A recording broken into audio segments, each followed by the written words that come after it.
Magandang araw po mga ka-UTV. Kung bago ka pa lamang po sa aking YouTube channel, don't forget po to subscribe down below and please comment and like para updated ka sa lahat ng mga pinapost kong video tungkol sa mga OLA apps na yan. So ngayon po mga ka-UTV, pag-usapan naman natin ang tungkol sa mga OLA na yan. Kung ano nga ba yung mga OLA apps na hinaharas ka, tinatakot ka, at hanggang ngayon hindi ka pinipigilan at hanggang ngayon ikaw ay hinaharas pa rin. So ngayon mga ka-idol, mga ka-UTV, dahil mahalagang pag-usapan natin ito upang magkaroon ng idea yung mga taong hindi pa nakakakita at hindi pa alam kung ano nga ba yung mga OLA na yan. At ito ang paraan na para sa simpleng video na ito ay makita nila na hindi tama yung ginagawa ng mga OLA at hindi nila masubukan.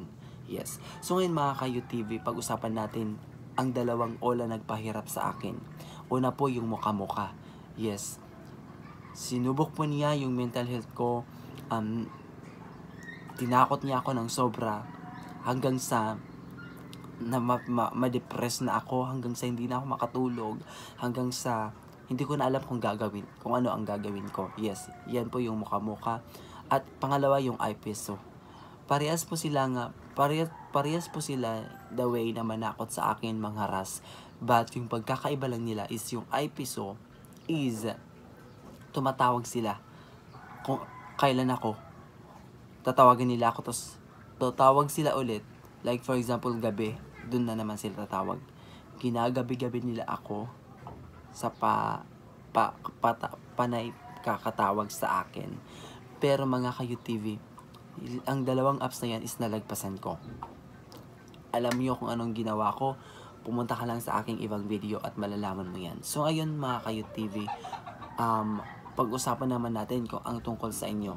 So i-comment mo kung ano yung OLA na nagpahirap sa'yo, kung ano yung OLA na hinaras ka, upang malaman namin at malaman ng ibang tao na hindi tama yung ginagawa nila.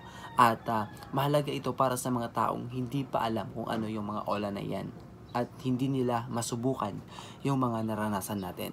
Dahil mahalagang talaga yung ating mental health, kailangan natin itong alagaan sa pamamagitan ng kanilang ginagawa is hindi tama.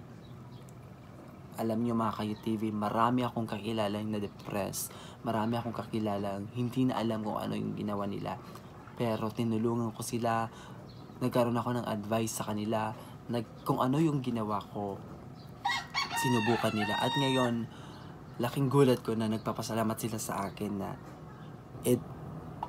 nakakatulong talaga kung ano yung ginagawa ko. Kaya ikaw, subukan mo nang tingnan yung ibang video ko para malaman mo kung ano yung ginawa ko tungkol sa mga OLA na yan. Maraming salamat. Dito lang po muna tayo at hihintayin ko yung mga comment nyo. Bye!